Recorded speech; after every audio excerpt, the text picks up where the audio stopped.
स्वतःच्या पायावर उभी राहावी, तिला तो आत्मसन्मान मिळावा। स्वतःच्या पायावर उभी राहिल्यानंतर 18 वर्ष पूर्ण झाल्यानंतरच तिची सासरी पाठवणी करायची, हा मातृत्वाचा संकल्प करण्यासाठी। आणि म्हणून खऱ्या अर्थानं सबलीकरण, सक्षमीकरण हे शब्द बोथट ठरतील।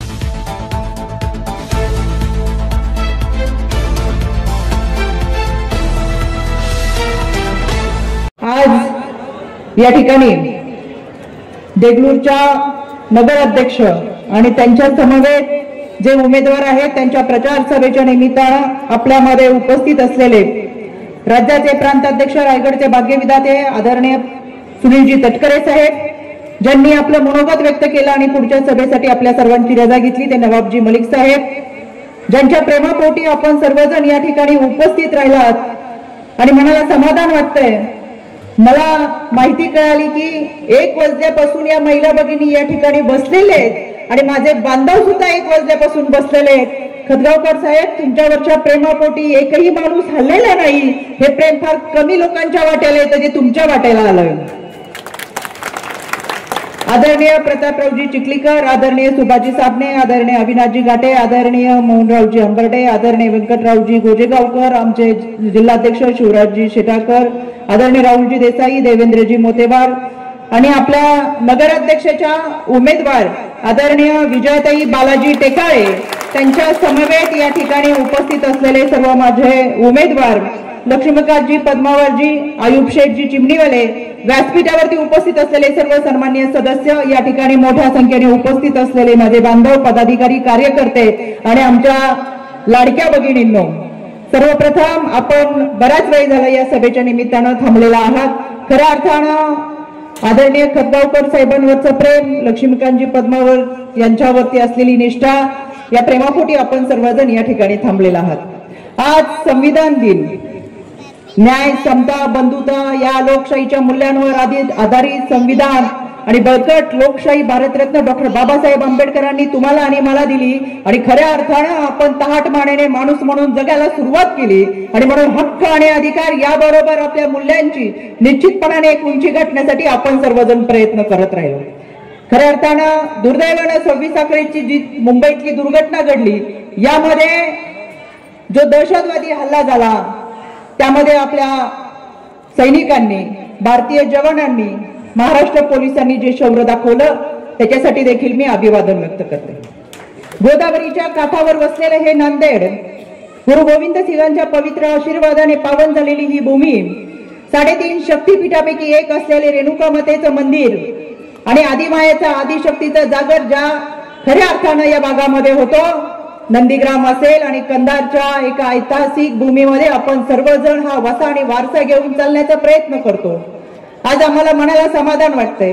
आज सकाळपासून नांदेडमध्ये असताना सकाळची लोहरची सभा असेल आणि आता देगलूरची सभा असेल, अतिशय उत्स्फूर्त प्रतिसादामध्ये खऱ्या अर्थानं आपल्या नांदेड भागाचा, आपल्या देगलूरचा, लोहा कंधारचा असेल, या सगळ्या भागांमधला विकास झाला पाहिजे यासाठी या जनतेचा आटापिटा आहे। आणि हे करत असताना आपल्यातलाच माणूस आपल्या सेवा करणारा असेल त्याला आपण निवडून दिली पाहिजे, ही भूमिका आहे। मी सर्वप्रथम खतगावकर साहेब आपल्याला एक महिला भगिनी म्हणून मनापासून धन्यवाद देते। आपले आभार व्यक्त करावे तितके कमी आहेत, कारण या ठिकाणी 14 जागांवरती साहेब 18 महिला दिलेल्या आहेत, म्हणजे 4 पुरुषांच्या जागावर 4 महिला जास्त आहेत। खऱ्या अर्थानं मातृ सन्मान करणारा खतगावकर साहेब, तुमचा हा विचार निश्चितपणाने आपल्याला विजयाची पताका फडकवल्याशिवाय राहणार नाही, कारण 9 महिने 9 दिवस गर्भात वाढवलेल्या बाळाला जन्म देणारी ही मातृशक्ती बाळपणाची ज्यावेळेस कळ शोधते तेव्हा ती नवीन सृष्टीची निर्मिती करत असते, एक सृजनता तिच्यामध्ये असते। चांगलं काय वाईट काय हे तिला वेगळं सांगावं लागत नाही आणि म्हणूनच या समाजाची निर्मिती करण्याचा लाल रंग तिच्या गर्भामध्ये, म्हणूनच तिचा विचार हा सृजनतेकडे, चांगल्याकडे जाणारा असतो। आणि म्हणून खतगावकर साहेब, 4 जास्तीच्या जागेवर तुम्ही आमच्याला जो मातृ सन्मान दिलाय ते माझ्या बांधवांना देखील विनंती आहे, येणाऱ्या 2 तारखेला निश्चितपणाने घड्याळासमोरील बटन दाबून या मातृशक्तीचा तर विजय होईलच होईल, पण आमच्या या महिला भगिनींना साथ देणारा पाठी लागा। प्रत्येकाच्या घरामध्ये सावित्री आहे, पण आमचा ज्योतिबाचा शोध जारी आहे। खतगावकर साहेब, आमचा ज्योतिबाचा शोध तुमच्यापाशी थांबतोय, कारण हे ज्योतिबा आमच्या सावित्रीच्या लेकींच्या पाठीमागे उभे राहणार आहेत, याचं मला मनापासून समाधान आहे। 2007 ते 2017 पर्यंत राष्ट्रवादी काँग्रेस पक्षाची सत्ता असताना जी कामं केली ती आवर्जून सांगणं गरजेचं आहे, कारण की बऱ्याच वेळा केलेल्या कामांचा विसर पडतो. आणि म्हणून मला असं वाटतं या कालावधीमध्ये केलेल्या कामांमध्ये छत्रपती शिवाजी उद्यान संरक्षण भिंत व सुशोभीकरण असेल, नगर परिषद प्रशासकीय इमारत असेल, नगर परिषदेचे आर्थिक उत्पन्न वाढवण्यासाठी व्यापारी संकुलाचे बांधकाम असेल, सुजल व निर्मल योजनेअंतर्गत 24 कोटी रुपयाची पाणी पुरवठा योजना असेल, हद्दवाढ असेल, सुवर्ण जयंती नागरी नगरोद्यान योजनेअंतर्गत भुयारी गटार योजनेमध्ये 54 कोटी रुपयाची मंजुरी असेल, अमृत 2 योजनेअंतर्गत केरूर तलाव सुशोभीकरण करणं 14 कोटीची मंजुरी असेल, हजरत सय्यद शाह जयुद्दीन रफाई दर्गाचे पुरातत्व विभागाच्या वतीनं संरक्षित करण्यासाठीचा निधी जो उपलब्ध केला असेल, मुस्लिम शादीखाना असेल, घनकचरा व्यवस्थापन असेल आणि वैकुंठ धाम असेल, इतक्या मोठ्या प्रमाणात केलेली कामं निश्चितपणाने ज्यावेळेस घड्याळाच्या हातात सत्ता दिली, राष्ट्रवादी काँग्रेस पक्षाच्या हातात सत्ता दिली, त्यावेळेस ती कामं केलेली आहेत. जी काही कामं राहिली असतील, जी काही कामं पूर्ण व्हावी ही स्वप्न असतील आणि ही स्वप्न पूर्ण करण्यासाठी पुन्हा एकदा राष्ट्रवादी काँग्रेस पक्षाच्या हातामध्ये आपण सत्ता दिली तर आमच्या वचननाम्यामध्ये काय आहे तर यामध्ये अपघाती विम्याच्या संदर्भातलं आर्थिक मदत असेल, शहराचे प्रवेशद्वार ज्यामध्ये उदगीर रोड असेल, नांदेड रोड असेल, हैदराबाद रोड असेल, दर्गा रोड असेल, या सगळ्यांच्या मध्ये कमानी उभं करण्याच्या बाबतचं काम असेल, व्यापारी सभागृहाच्या ठिकाणचे व्यापारी संकुल असतील, या सगळ्यांमध्ये रस्ते विकसित करणं असतील, त्याचबरोबर युवकांसाठी नव्याने अभ्यासिका असतील, रमाई पंतप्रधान योजनेअंतर्गत करमाफी असेल, या सगळ्यांसाठी फार मोठ्या प्रमाणातल्या आमच्या वचननाम्यामधले ही शब्द आहेत.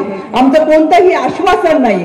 हातामध्ये सत्ता दिली तर ती कामं आम्ही निश्चितपणाने करू हा विश्वास सांगतो, कारण आतापर्यंत कामं केली होती आणि त्याच विश्वासाच्या जोरावर पुन्हा एकदा आम्ही तुमच्या समोर येतो. आणि म्हणून आम्ही तुम्हाला विनंती करायला आलोय, 2 तारखेला आपलं मतदान होणार आहे.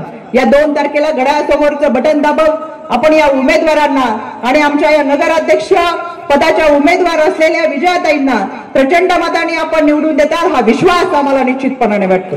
आणि म्हणून माझ्या महिला भगिनींना मला आवर्जून सांगायचंय, राज्याचे उपमुख्यमंत्री तथा वित्तमंत्री आदरणीय अजितदादा यांनी ज्यावेळेस अर्थसंकल्पामध्ये लाडकी बहीण योजना मांडली त्यावेळेस खरं तर विरोधकांचे चेहरे पाहण्यासारखे होते. त्या बिचारांना प्रश्न पडला, गेले अनेक वर्षानुवर्ष आपण राजकारण करतोय पण अशी योजना कधी आम्हाला सुचली नव्हती किंवा आम्ही स्वतः कधी अस्तित्वात सुद्धा आणली नाही. आता ही योजना म्हणजे निवडणुकीचा जुमला आहे, ही योजना म्हणजे फसवी योजना आहे, ही योजना म्हणजे मतदारांना भुलवणारी योजना आहे, त्याच्यामुळे ही योजना टिकणार नाही. अशा पद्धतीच्या वल्लग्न करणाऱ्या विरोधकांनी स्वतःच्या मतदारसंघामध्ये लपून छपून या योजनेचे बोर्ड बॅनर लावले, आपल्या ऑफिस मधून कार्यालयामधून लाडकी बहीण योजनेचे फॉर्म भरून घेतले, आपल्या महिलांना सुद्धा ही योजना दिली, पण माध्यमांसमोर जाताना त्यांनी सांगितलं की ही योजना यशस्वी होणार नाही.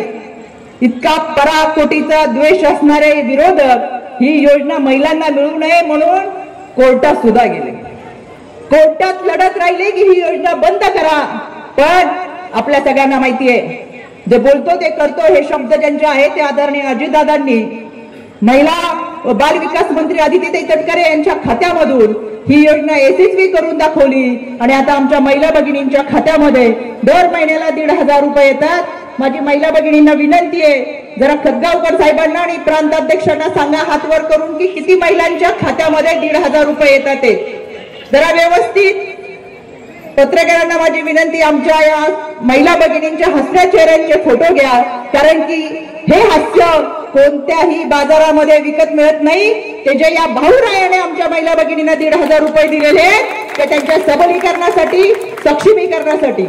वर्षाला 18,000 रुपये, वर्षाच्या या 18,000 रुपयामधून माझी माऊली काय काम करते, ती घरातल्या अडीअडचणीच्या वेळेस हा पैसा वापरते, मुलांच्या शिक्षणासाठी पैसा वापरते. इतकंच काय, 2.25 कोटी महिलांपर्यंत ही योजना यशस्वीरित्या पोहोचली. त्यातल्या 50 लाखापेक्षा जास्त महिला भगिनींनी एकत्रित येत छोटे मोठे उद्योग व्यवसाय सुरू केलेत. आता नवऱ्याने दिलेल्या 100 रुपयापेक्षा स्वतः कमवलेले 10 रुपये सुद्धा आम्हाला लाख बोलायचे आहेत, कारण की आता आमच्या साडीला सुद्धा खिसा आहे आणि हा खिसा दर महिन्याला 1,500 रुपयांनी भरण्याचं काम आमचा भाऊराया करतो. त्याच्यामुळे विधानसभेच्या निवडणुकीमध्ये महाराष्ट्रातली ही माय माऊली आपल्या भावाच्या पाठीशी ठामपणे उभी राहिली. आता सुद्धा या येणाऱ्या निवडणुकीत 2 तारखेला आपल्याला मतदान करायचं आहे आणि म्हणून या लाडकी बहिणी योजनेच्या माध्यमातून महाराष्ट्रातल्या महिला भगिनींना खऱ्या अर्थानं आर्थिक सक्षम करणं, आर्थिक पाठबळ देण्याचे काम आदरणीय दादांनी केलं। लाडकी बहिणीप्रमाणेच लेक लाडकी योजना, मुलगी जन्माला आली की तिच्या नावावरती 5,000 रुपये, ती पहिलीत गेली की 6,000 रुपये, ती 7वीत गेली की 8,000 रुपये, ती 11वीत गेली की 8,000 रुपये, ती 18 वर्षाची पूर्ण झाली की रोख रक्कम 75,000 रुपये, अशी एकूण 1,01,000 रुपयाची रक्कम आमच्या लेकींच्या नावावरती जमा होतात। आणि ही रक्कम कशासाठी? तर तिला शिक्षण मिळावं, ती स्वतःच्या पायावर उभी राहावी, तिला तो आत्मसन्मान मिळावा, स्वतःच्या पायावर उभी राहिल्यानंतर 18 वर्ष पूर्ण झाल्यानंतरच तिची सासरी पाठवणी करायची, हा मातृत्वाचा संकल्प करण्यासाठी। आणि म्हणून खऱ्या अर्थानं सबलीकरण, सक्षमीकरण हे शब्द बोथट ठरतील जेव्हा महिलांना सुरक्षितता नसेल। राज्य महिला आयोगाचे अध्यक्ष म्हणून आम्ही काम करत असताना निश्चितपणाने मी तुम्हाला सांगते, महिलांच्या सुरक्षतेसाठी, कौटुंबिक हिंसाचारासाठी बीट मार्शल असेल, दामिनी पथक असेल, वन स्टॉप सेंटर असेल, भरोसा सेल असेल, आमचं राज्य महिला आयोग असेल, या सगळ्या व्यासपीठांवरती जिथं जिथं शक्य आहे तिथे तिथे तुमची तक्रार नोंदवा। तुमच्या सुरक्षतेसाठी आम्ही अहोरात्र 24 तास 365 दिवस तुमच्या सोबत आहोत। मग पूर्वी ही यंत्रणा नव्हती का? तर होती, पण ढिसाळ होती। त्या गतिमान यंत्रणेला निश्चितपणाने कार्यरत करण्याचा संकल्प राष्ट्रवादी काँग्रेस पक्षाच्या माध्यमातून झाला आणि म्हणून आता तुमची साथ हवी आहे। मला आनंदाने आणि कौतुकाने सांगावंसं वाटतं, आज आमच्या विजयाताई समोर आणि 4 जास्तीच्या महिला भगिनी दिलेल्या आहेत। त्याचबरोबर आदरणीय दादांचं हे मंत्रिमंडळ हे छत्रपती शिवरायांच्या अष्टप्रधान मंडळासारखं आहे।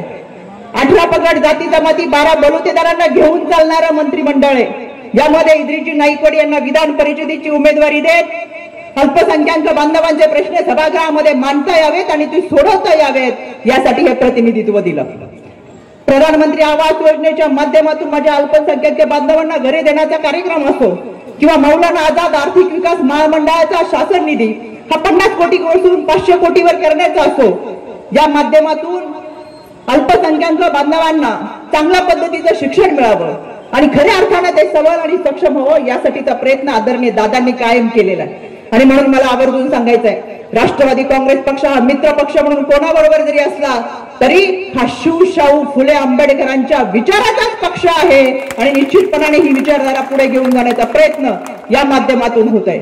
आज या निमित्तानं मी तुम्हाला विनंती करायला आले, आपण खतगावकर साहेबांच्या मार्गदर्शनाखाली अनेक वर्षानुवर्ष काम करत आहोत। या देगलूरचा विकास व्हावा हा प्रत्येकाचा संकल्प आहे, प्रत्येकाचं स्वप्न आहे।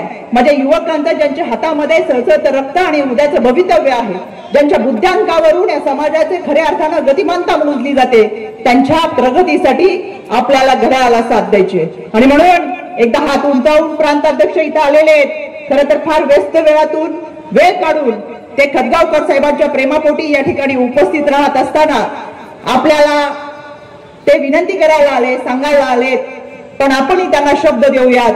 2 तारखेला जे मतदान होईल त्या मतदानामध्ये घड्याळासमोरील बटन दाबून आम्ही नगराध्यक्ष आणि नगराध्यक्ष बरोबरचे सगळे उमेदवार विजयी करू, हा संकल्प करू। एकदा हात उंचावून आपण प्रांताध्यक्षांना शब्द देऊयात, 2 तारखेला आमचं मतदान, 2 तारखेला आमचं मतदान। धन्यवाद। आदरणीय खतगावकर साहेब आमच्या महिला भगिनींकडे बघा, एकदा हात उंचावून ते तुम्हाला सांगतात आहेत, आम्ही सर्वजण तुमच्या सोबत आहोत आणि तुमचा हा विश्वास, तुमचा हा शब्द, तुमचं हे प्रेम निश्चितपणाने तुम्हाला प्रगतीकडे घेऊन जाण्यासाठी आम्ही तुमच्या सोबत आहोत। पुन्हा एकदा मी आपल्या सगळ्यांचे मनापासून आभार व्यक्त करते, थांबते। धन्यवाद। जय हिंद, जय महाराष्ट्र, जय राष्ट्रवादी।